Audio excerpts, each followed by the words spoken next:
Bom, eu gostaria que você abrisse a palavra de Deus comigo, lá em Isaías 49:15, e eu vou ler com vocês esse versículo na linguagem de hoje, né? Que eu achei bonito, e vou ler para vocês. E guarde esse versículo com você. Você mãe, você que ainda não é mãe, mas você homem da mesma forma. Sempre a gente traz alguma coisa na nossa vida, né? De tristeza, às vezes de lembrança, alguém que foi abandonado por sua mãe, que foi deixado. E mãe não é aquela que só gera. Mãe é aquela que gera no coração também, né? E glória a Deus por isso. Eu tive a oportunidade de ter 3 filhos gerados do meu ventre e 3 filhos gerados do meu coração. Então não existe coisa melhor para mim. Você pode dizer, Sueli, e aí, você é mãe? Sou mãe tanto de um como mãe de outro também, porque são gerados do coração. Amém? O versículo diz assim: será que pode uma mãe esquecer o seu bebê? Será que pode deixar de amar seu próprio filho? Mesmo que isso acontecesse, eu nunca esqueceria de você. É bonita a tradução, né? Então, mesmo que a mãe esquecesse, eu jamais me esqueceria de você. E mãe esquece. Mãe esquece, sabia disso? Mãe falha, mãe erra. E tem mães que também são maldosas e egoístas. Haja visto o caso do Bernardo, esse menino que tem dado tanto na televisão, que a madrasta acabou matando. Já não foi amado pela mãe. Uma pessoa egoísta que tirou a sua própria vida porque não era feliz, não pensou no filho. Então não amava o filho. E agora a madrasta tira a vida dele. Então pode acontecer. Infelizmente. Muitas vezes a gente olha, parece que o ser humano está virando bicho. E acho que nem bicho, porque o bicho ama muito mais, protege, não é verdade? Então, e às vezes a gente não vê isso no ser humano. Uma das coisas que tem acontecido é que a gente tem, parece que, esquecido de datas especiais. Que para nós isso é um valor, sabia disso? Dia das Mães, Dia dos Pais, e me parece que até as escolas hoje já não vão comemorar mais. Porque há uma degradação tão grande, tudo que possa fazer para acabar com a família tem sido feito na nossa sociedade. E eu estava reunida essa semana com as esposas dos pastores, que eu me reúno com elas uma vez por semana, e eu estava dizendo para elas, eu não quero que esse valor acabe aqui entre nós. Então nós fizemos um café, nós prestamos uma homenagem às mães, e foi um momento muito gostoso. E você, como mãe, também não deve deixar de homenagear, né, de estar junto com os seus filhos. Se eles não têm essa compreensão, fale para eles, mas reúna a família, ore. Se eles não sabem orar por você, você ora abençoando e dizendo, Senhor, eu sou grata a Deus por ser mãe, e por o Senhor me dar esse dom, por o Senhor ter me capacitado com sabedoria e graça para eu poder ser mãe. Mas não perca este valor. É tão importante e devemos guardar na memória dos nossos filhos, na nossa memória, que esse dia é um dia especial. Um dia em que nós dedicamos às mães. Sabe, quando a gente pensa no aspecto de gerar um filho, e vocês sabem que isso é uma coisa que não dá para explicar, né? Quando a gente vê ali no ultrassom lá do médico, a gente fica pensando, como é que pode um bebezinho tão pequenininho e daqui a pouco vai se transformando, e daqui a pouco vai se tornando bebê, vai dando as características, mas aquela mãe já começa a se sentir mãe logo que ela pega o exame, que deu positivo. Logo que o seu corpo começa a passar por transformações, ao aumento de peso, às vezes muda um pouco o humor, muda um pouco a euforia, parece que a gente fica meio deprimida, fica muito sensível, fácil de chorar, enfim, várias coisas somatizam no nosso organismo, porque ali está agora formando um ser. E a nossa responsabilidade com isso é muito grande. Porque além de gerarmos, Deus nos deu uma missão de educá-los, de encorajá-los e de ensiná-los e de saber, de junto com o Senhor, ser cooperadora com Ele para que os nossos filhos mostrem ao mundo a beleza e a santidade do Senhor. Não há versículo melhor do que esse, que nós como mãe podemos ouvir, repito, de saber que os nossos filhos andam na verdade. E aquela mãe que não está tendo essa oportunidade? Então nós vamos ver hoje, e eu gosto muito da ênfase das mães na Bíblia, sabe por quê? A Bíblia não encobre falha, erro, pecado, nada. Ela mostra tanto o lado positivo daquilo que acertaram, como o lado também que erraram, né? E que nós somos sujeitas a isso. Nós também erramos. Você não errou na educação dos seus filhos? Quando a gente para, eu costumo dizer que os 50 anos é a idade da reflexão. Os 60, então, nem se fala. Mas você senta e começa a pensar, puxa, não precisava fazer assim. Eu poderia ter feito dessa outra maneira. Talvez hoje ele tenha esse tipo de problema, porque eu não trabalhei aqui. Não é assim que a gente pensa? E por qualquer coisa a gente se culpa. Tudo a gente é culpada. Ele erra, a gente se sente culpada. Ele falha, culpada. O filho perdeu o ano, a mãe é culpada. Não precisa ninguém levantar o dedo e apontar. Nós nos sentimos assim. Porque a responsabilidade sobre nós é uma responsabilidade muito grande. E a educação moderna hoje deu uma viravolta muito grande, né? Nós saímos, por exemplo, de uma educação que era patriarcal para uma educação filiarcal. Porque hoje são os pequeninos que muitas vezes parece que dão ordem para os pais. Faça isso, não quero isso, eu não gosto disso, né? E os pais, sim, filhinho, e concorda. Às vezes arrebentam as coisas dentro de casa, tem os seus acessos, né? Porque a Bíblia diz que a estultícia está ligada ao coração da criança, e a gente acha que está tudo muito bem. A impressão que tem muitas vezes é que parece que os pais perderam a autoridade sobre os filhos. E não vamos muito longe, nós estamos vendo nos nossos dias o que tem acontecido. Verdade ou não? Né? Que coisa triste. Esses dias mesmo, há pouco tempo atrás, eu saí, estava no shopping, andando, e tem aquelas... lá na loja tinha, assim, umas bancadas com as coisas, né, ali expostas. E tinha um menininho dos seus 4, 5 anos, ele subia e descia, e a mãe, filhinho, não faça isso, filhinho, não faça aquilo. E daqui a pouco veio a dona da loja e falou, olha, não pode, ele quebrou alguma coisa lá e tudo. Ela pegou pelo braço dele e disse assim, ai, filhinho, assim não pode fazer. Sabe o que ele fez? Ele pregou um tapa no rosto dela. Eu pensei assim, bem feito. Quando crescer, vai apanhar mais. Porque como que pode uma mãe perder a autoridade com um filho? Não ensina os limites que precisam e depois vai arcar com os prejuízos lá. Não quer ver o filho derramar lágrima agora, mas vai derramar lágrimas mais tarde. Nunca me esqueço das pessoas que nos discipularam. Eles diziam isso para nós, Sueli, se eles não chorarem agora, você vai chorar mais tarde. E é verdade. Que o Senhor tenha misericórdia, que o Senhor nos dê graça e sabedoria para educarmos os nossos filhos. Mas eu quero comentar aqui hoje com vocês, diante de tudo isso que a gente tem visto, que a função da mãe é a função mais bela desse mundo. E a mãe tem que juntar um monte de características e tem que saber que ela tem que ser uma pessoa disponível 24 horas por dia, de manhã, à tarde e à noite. Quando é bebê, quando vai crescendo, quando vai se tornando adolescente, quando casa. E quero dizer para vocês, mesmo casando, indo para a casa deles, você não perde de jeito nenhum um dia sequer em pensar neles, em orar por eles. E se eles precisarem de você, você vai estar ali disposta às 24 horas. Certo? Então, mãe é disponível. Mãe também ensina, principalmente sobre as Escrituras, comparando o que as Escrituras dizem e o que é a visão do mundo, que é completamente diferente. Como a importância de nós alicerçarmos os nossos filhos na palavra. O Salmo 78 fala sobre isso. Tudo aquilo que eu ouvi, tudo aquilo que eu vi, eu agora tenho que passar para os meus filhos. Tenho que inculcar neles. E Deuteronômio 6 diz que é o tempo todo, é levantando, é andando pelo caminho. Então, essa disposição, esse envolvimento que nós temos que ter com os nossos filhos. Mãe também precisa ter um pouco de disciplina. E quando eu digo disciplina, não é só pegar alguma coisinha para corrigir o filho, uma varinha. Não, não é isso.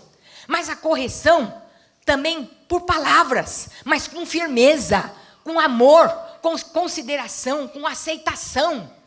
De uma maneira que o filho pode saber que ele está sendo corrigido, disciplinado, Porque a Bíblia diz, lá em Provérbios 13, 14, que se nós não corrigirmos os nossos filhos, nós vamos ter um sério risco de que eles possam caminhar para o inferno. É a Bíblia que diz isso, não sou eu.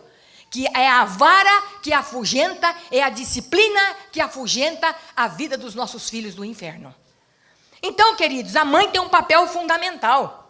E a maternidade é um trabalho para sempre na vida dos filhos. Não importa a idade, não importa quantos anos tem, mas é o tempo todo você ali ligado com eles. E Deus o livre e guarde que alguém bota o dedinho. É uma verdade ou não é? Não é? A gente tem uma coisa assim muito interessante, né? A gente vai cobrindo e a gente vê os filhos, muitas vezes estão expostos no mundo. Eu tenho filhos que estão expostos, né? Mas eu vejo que, se levantar uma palavra ou qualquer coisa, eu viro leoa, né? Digo, isso não é verdade. Isso não pode ser. Júnior, que está tão exposto, né? Numa função tão difícil, eu tenho orado por ele. Vocês têm orado por ele? Dr. Carlos Alberto? Ore por ele todo dia. Eu tenho orado, né, filho? Ele sabe disso. E eu mando sempre uns textos bíblicos para ele, porque sei que a função não é brincadeira. Eu digo, Senhor, cubra. Senhor, protege. Senhor, essa é a minha função. Eu não posso estar lá com ele, mas cobre e protege, porque o Senhor tem um propósito na vida dele. É assim. Então, queridos, eu gostaria de ver aqui, nós vamos ver hoje, 5 mães que muito nos ensinam nos dias de hoje. Muitas delas só, outras com marido, outras viúvas, outras que foram abandonadas e outras que foram solteiras. Mãe é mãe. Não importa se está casada, se está solteira, se está viúva, se está só, não deixa de ser mãe. A primeira que eu gostaria de falar com vocês é sobre Joquebede. E o texto bíblico, e eu não vou ler tudo com vocês, mas o texto bíblico está lá em Êxodo capítulo 2, do versículo 1 ao 10. Eu poderia chamar essa mulher de a mãe corajosa. E mãe precisa de coragem. Mãe muitas vezes é colocada numa situação que precisa estar junto com o seu filho, enfrentar o problema com coragem, lutar por ele, e esta mãe fez justamente isto. Ela era casada com Arão e vivendo numa época difícil. Ela vivia um momento em que a sua nação estava escrava lá no Egito. Via diariamente jovens e os homens sendo massacrados, sendo judiados, pisados, e o seu coração entristecia com aquilo, e nesse dado momento ela fica grávida do 3º filho. Eu imagino a situação e como ela se sentiu, porque imagina numa situação daquela, sabendo que o filho seria mais um escravo no amanhã. E esta mulher, assim que engravidou, Faraó baixa um decreto e diz o seguinte: olha, todo filho, todo homem que nascer lá do povo de Israel, mata e joga lá no rio Nilo. Rio Nilo era terrível. Tinha os maiores jacarés, e até hoje tem. Jacarés enormes, hipopótamos. Então você imagina, você saber que você vai ter um bebê, e esse bebê vai ser jogado lá justamente para ser comido por jacarés, por crocodilos, ou seja lá o que for. E essa mãe, quando viu esse decreto, eu imagino a luta que ela ficou. Ela disse, mas se fosse uma de nós, talvez fosse perguntar, puxa vida, né? Como é que Deus permitiu? Porque é sempre assim. Como é que Deus foi permitir que eu ficasse grávida agora, e agora veio um decreto para matar mais um? Já não chega aí os que estão sendo humilhados? Mas ela não. Ela ficou aquele tempo todo, ela era uma mulher fiel a Deus. E o que aconteceu foi o seguinte: depois dos 3 meses, ela escondeu o bebê lindo, bonito. Ela escondeu, mas já não dava para esconder mais. Daqui a pouco ele ia começar a engatinhar, a andar, e agora? O que ia acontecer? Ela então pensou, e Deus deu para ela uma criatividade. Pega um cesto de junco. E ela pegou um cesto de junco, e agora põe a betume em tudo. E eu garanto que ela, até com lamparina à noite, escondido de todo mundo, ela estava ali colocando, não deixando nenhuma frestinha sequer, porque ela sabia que uma frestinha a água poderia entrar e podia ali o seu filho sucumbir. Mas ela vedou tudo, ela forrou direitinho, entregou o seu filho a Deus, colocou nas águas do Nilo, que ela sabia como era o perigo que seu filho estava correndo. Ela entregou e disse para sua filha: olha, você vai olhando de longe e vai vendo o seu irmão indo ali. E Miriam foi olhando e vendo, até que a filha de Faraó pega aquele menino e diz: olha, arruma para mim uma ama que eu vou precisar. E esta ama foi justamente Joquebede, que esteve com seu filho até 12 anos, ensinou a palavra, ensinou o seu amor ao Deus verdadeiro, ensinou o amor pelo seu povo. E ali ele, criado com todas as regalias, ele ficou ali agora, mas Deus tinha um propósito na vida dele. Joquebede não sabia. Joquebede entregou e não sabia, porque quando nós entregamos um filho nas mãos de Deus, nós não sabemos o que é que Deus vai fazer. Nós sabemos uma coisa, que estamos cooperando e que um plano Ele vai desenvolver e vai cumprir na vida dos nossos filhos. Seja ele qual for, mas Ele vai cumprir na vida dos nossos filhos. E assim aquela mãe que não sabia, que ela estava preparando, que ela trabalhou na vida, naquele momento Deus estava levantando ali, e ela não sabia que Ele seria o libertador de uma nação. Ele iria tirar o povo da escravidão. Eu imagino no coração daquela mãe, quando ela pôde descobrir isto, a alegria de dizer: compensou. Não foi fácil, foi escrava, se submeteu a tudo que precisava, mas resguardou e protegeu a vida do seu filho. E ali o Moisés então se tornou o maior profeta ali, naquele momento. E a Bíblia diz que era o homem mais manso na face da terra. Não houve outra pessoa assim como Moisés. Se tornou o líder do povo de Israel. E ele libertou aquele povo da escravidão. Deus cumpriu o propósito na vida de Joquebede. Deus cumpriu o propósito que ele tinha com o seu filho Moisés. Segundo aqui, queridos, é Ana. Ana é aquela mãe que nós podemos chamar de perseverante. Era uma mulher casada, mas que vivia um casamento dividido, porque o seu marido era casado com Ana e também era casado com Penina. Ana era estéril, Penina dava filhos. E a Bíblia conta que esta mulher, ela ia ao máximo, ela provocava excessivamente, a Bíblia diz, porque Ana não tinha filhos. E Ana chorava muito. Eu imagino como é que Ana se sentia. Vamos parar para pensar um pouco, não é? Mulher sempre tem as coisas assim na sua cabeça, né? Mas eu imagino, ela casando, quando a gente casa, o que você pensa? Vou casar e vou viver para o resto da vida, vai ser um conto maravilhoso. A gente pensa assim, vai ser um conto maravilhoso, vai ser tudo ali certinho, e daqui a pouco, quando você se depara com a realidade da vida, não é bem assim. Vai ter lutas, vai ter dificuldades, vai ter aflição. Agora você imagine essa mulher sabendo que o coração do seu marido era um coração dividido. Como é que você se sentiria? Fala para mim. Mal. Se sentiria mal. E ainda outra dava filhos para ele e ela não. E naquela época, lá no tempo dos judeus, na época do povo de Israel, naquela cultura, quando a mulher era estéril, era como se fosse uma maldição. Era como se alguém que não fosse abençoado. Então imagina, além dela viver esse matrimônio dividido, ainda ela não se sentia uma mulher abençoada. Então essa mulher sentia e ainda foi falar com o marido, e ele disse: mas por que você está chorando? Afinal de contas, eu não valho para você mais do que 10 filhos? Ora, como é que ele vai perguntar uma coisa dessa se não tem comparação amor de marido e amor de filho? Veja a que ponto a insensibilidade chegou. E ela sentia tudo isso na vida dele. Mas ela não perdeu tempo.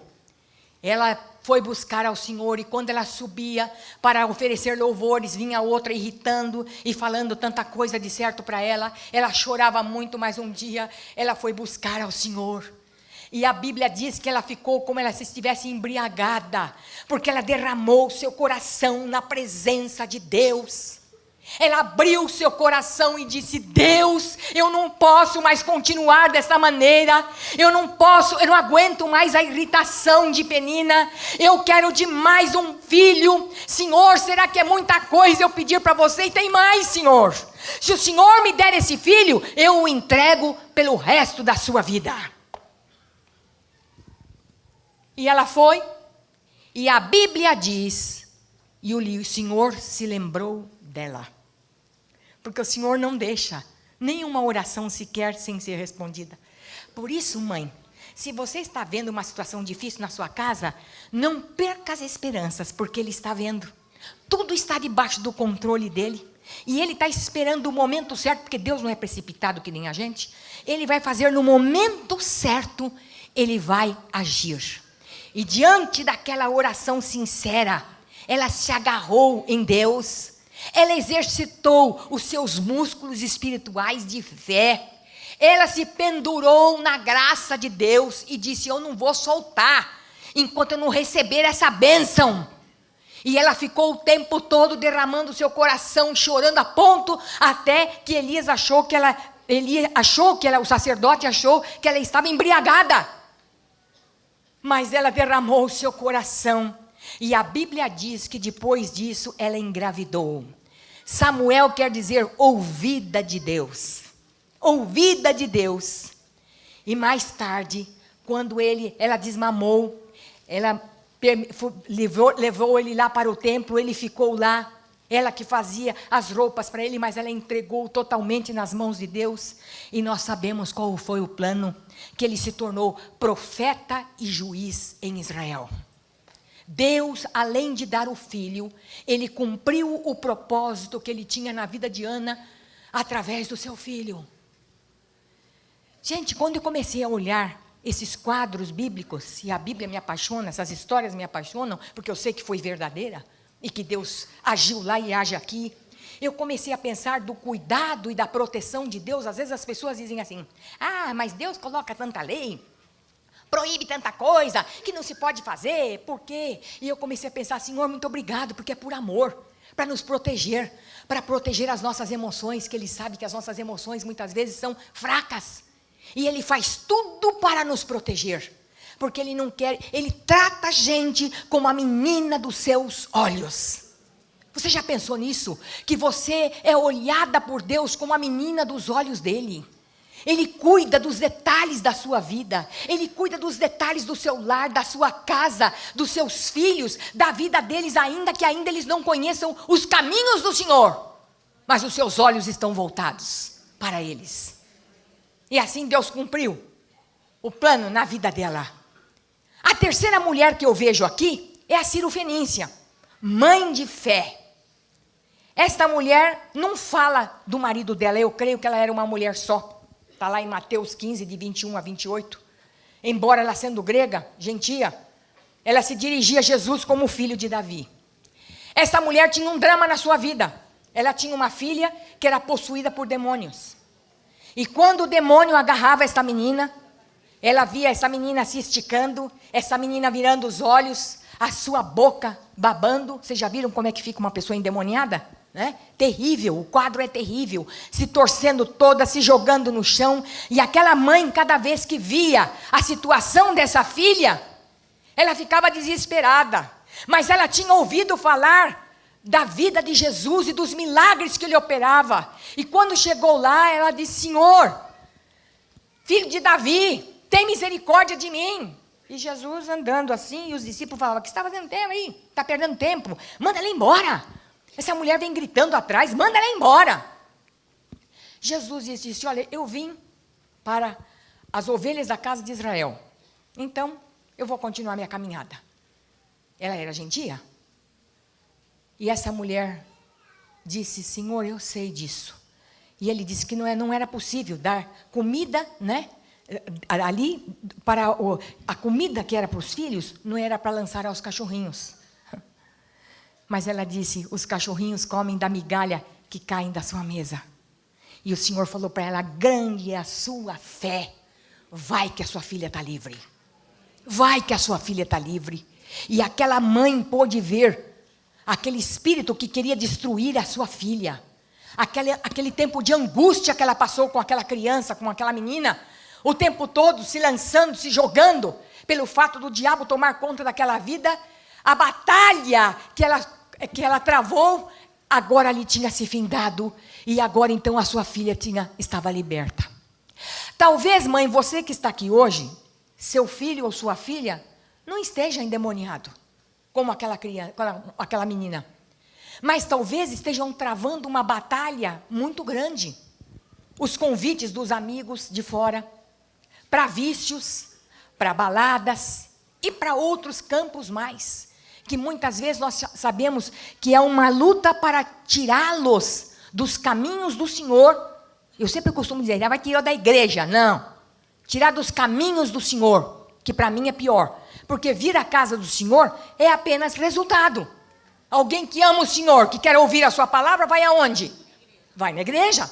Vai ouvir? Quer ter comunhão com os irmãos? Então, antes de abandonar aqui, já abandonou o Senhor. Então, quantas vezes os nossos filhos travam lutas e dificuldades assim? Eu acredito que aquela mãe sentia uma luta tão grande com o inferno para poder livrar a sua filha. E quantas vezes nós lutamos com trevas, com lutas, com o próprio diabo para resgatar a vida dos nossos filhos da mão dele. Mães de joelho, filhos em pé, que nem diz o Desperta Débora, né? Mães de joelho, filhos em pé. Você tem orado pelo seu filho? Você tem orado para que se cumpra o propósito de Deus na vida dele? Deus vai fazer isso. O quarto aqui, queridos, é a viúva de Naim. A mãe que viu um milagre acontecer na vida do seu filho. Né? E ela aqui é viúva. Aqui é o outro caso. Aqui já é uma viúva. Ela em Lucas 7, de 11 a 17, diz o que aconteceu com essa viúva. Perdeu o marido, tinha o filho. Naquela época a mulher não trabalhava, ela contava com esse filho para ter o dinheirinho dela. E daqui a pouco esse filho morre. O que essa mulher poderia ser? Pedinte ou prostituta? Não tinha outra coisa para ela fazer para poder sobreviver. E eu imagino o desespero no coração daquela mãe, que a única coisa que restou para ela foi aquele filho, e agora aquele filho morreu. E aquela mulher estava saindo da cidade de Naim, e Jesus estava indo com a multidão para a cidade de Naim. E eles cruzaram ali na porta. Quando Jesus viu e olhou para aquela mulher, ele sentiu íntima compaixão por aquela mulher. Ele viu a necessidade daquela mulher, mandou que parasse o esquife e ordenou que aquele moço levantasse e tivesse vida. E aquele moço reviveu. E eu fico pensando, quantas vezes nós podemos olhar para os nossos filhos e achar que não tem mais o que fazer? Tenho conversado com mães desesperadas, com os filhos nas drogas. Não tem mais jeito, não dá mais. Está morto. Ou vão matar, ou ele vai morrer nas drogas. Esse já estava morto, mas reviveu. E Jesus pode tocar a vida do seu filho e fazer com que ele reviva para a glória do nome dele. Porque ali o nome de Jesus foi exaltado. Você crê nisso?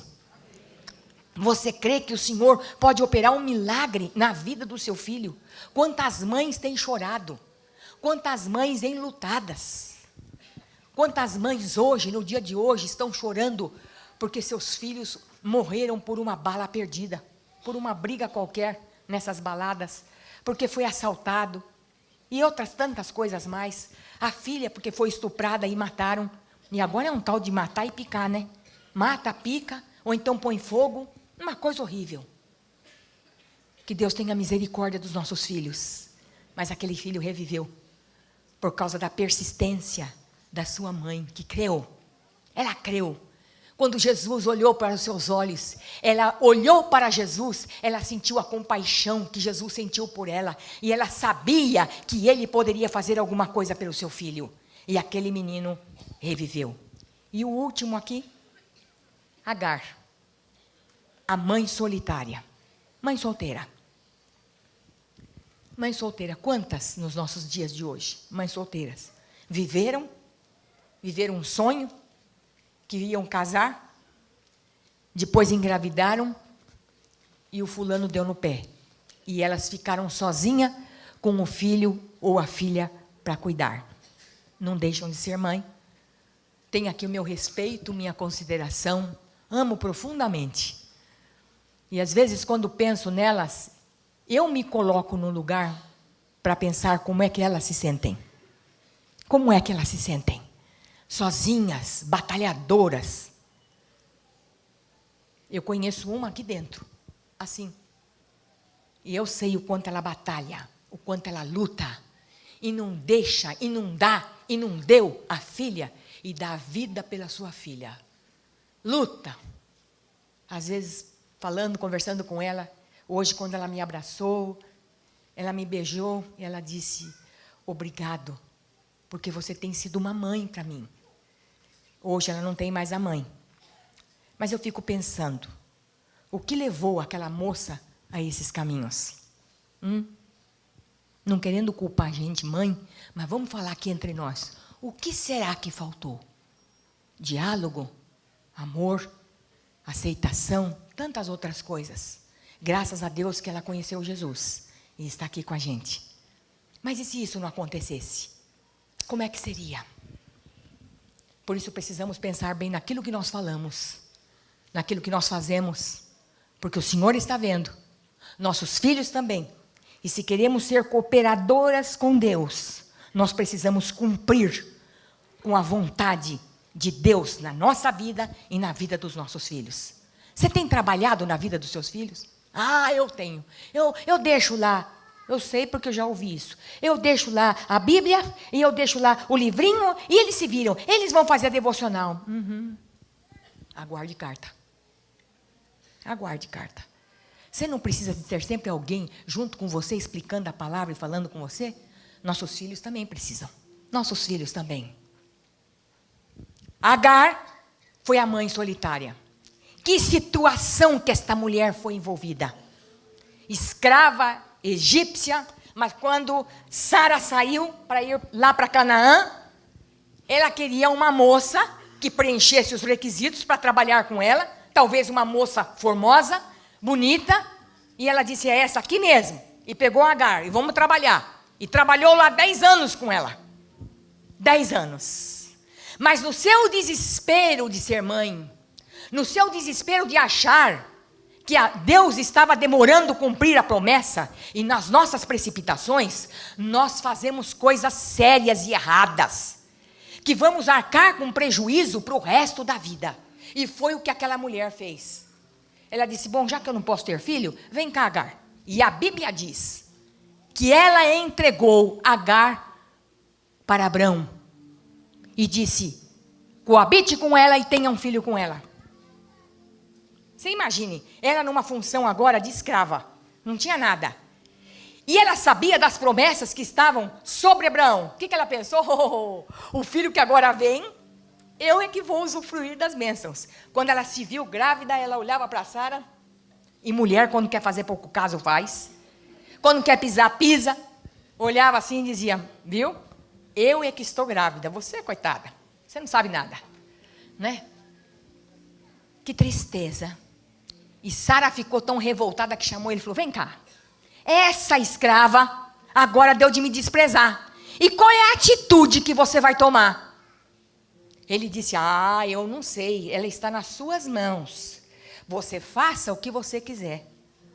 Porque ele era o bonzinho e ela era a megera. E ela disse, manda essa escrava embora. Eu não quero mais ela aqui. E essa escrava fugiu e foi embora para o deserto. E lá ela ficou triste. E o anjo do Senhor falou com ela, o que você está fazendo aqui, Agar? Eu estou fugindo da minha senhora. Volte, acerte com ela, se humilhe para ela, porque eu vou abençoar e vou fazer desse seu filho uma nação. Volta, acerta. Que às vezes a gente é tão narizinho em pé, achando que a gente é grande coisa, somos nada. Sabe, queridos? E ela voltou. Ela teve aquele filho. Mas chegou um momento em que realmente não deu mais para ficar junto. E agora também já tinha o filho legítimo, o filho da aliança. E ela falou, e agora como é que vamos fazer? Então manda essa mulher embora.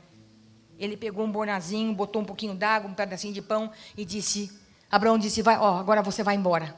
Ela pegou o seu filho, andando por aquele deserto escaldante, sem uma sombra, sem nada, a água acabou. Chegou uma hora, ela disse, agora ele vai morrer, e eu não quero ver o meu filho morrer.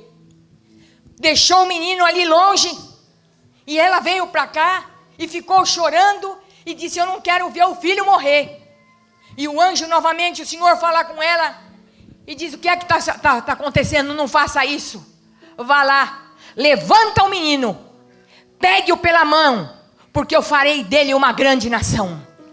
Talvez, mãe, o Senhor está falando para você hoje pela manhã, se o seu filho está caído, se o seu filho não está bem, que ele está apresentando alguns problemas e até você nem sabe, mas o Senhor está dizendo para você: levanta seu filho ou sua filha, caminhe com ele, e eu vou mostrar que eu vou fazer dele uma grande nação.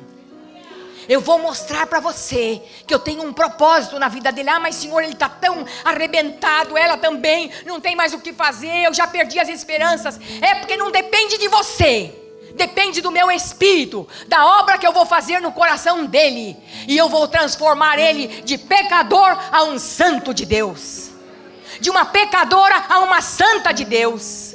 Porque esse trabalho de transformação de coração é só o Espírito do Senhor que pode arrancar um coração de pedra, um coração duro, um coração que não é voltado a Deus, mas colocar um coração de carne e ele fazer dele ou dela um santo de Deus, um homem e uma mulher cheia do Espírito Santo, que vai abençoar essa nação. E eu garanto que cada uma de vocês tem orado nesse sentido.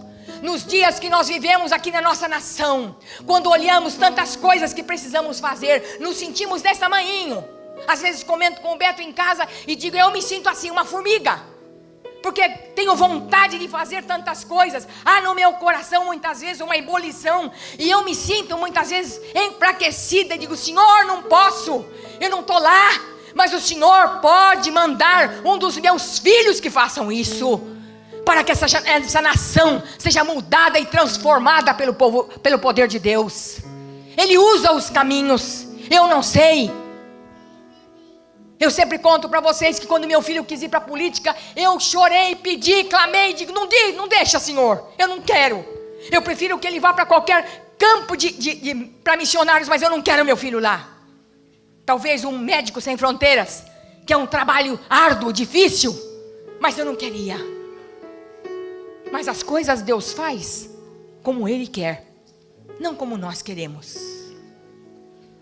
E hoje, quando eu vejo Ele lá trabalhando, lutando pelo fraco, pelo oprimido, pela voz do aflito que muitas vezes clama e não é respondido nesse país, tirando alguns deles da escravidão, correndo riscos sérios de vida. Mas eu digo: Senhor, seu propósito está cumprindo até o dia que o Senhor quiser. Obrigada pela oportunidade de abençoar essa nação. Quando o outro canta, obrigado, porque ele está cumprindo com o teu propósito para abençoar com os cânticos. Quando a outra está na escola, obrigado, porque ela está cumprindo de trabalhar na vida de pais que chegam muitas vezes desesperados, sem uma palavra, que saem daqui confortados, sabendo que Deus tem um propósito na vida dos seus filhos. Quando eu olho para os meus queridos do coração, cada um deles investindo na obra, trabalhando, envolvidos, bons maridos, bons pais, amorosos com as suas esposas. Eu louvo a Deus por isso, porque é só a graça, só a misericórdia de Deus que pode fazer isso na nossa vida. Você crê que Deus tem um propósito na vida do seu filho? Você crê que não importa a situação que ele está, mas Deus vai cumprir? Crê? Fique em pé comigo. E eu gostaria que o pastor Carlos Alberto viesse aqui para orar pelas mães. Responsabilidade, né, gente? Muito grande, mas bendita responsabilidade. Glória ao Senhor, porque Ele nos deu essa capacidade de gerar filhos. Bendito o nosso ventre. Deus abençoe.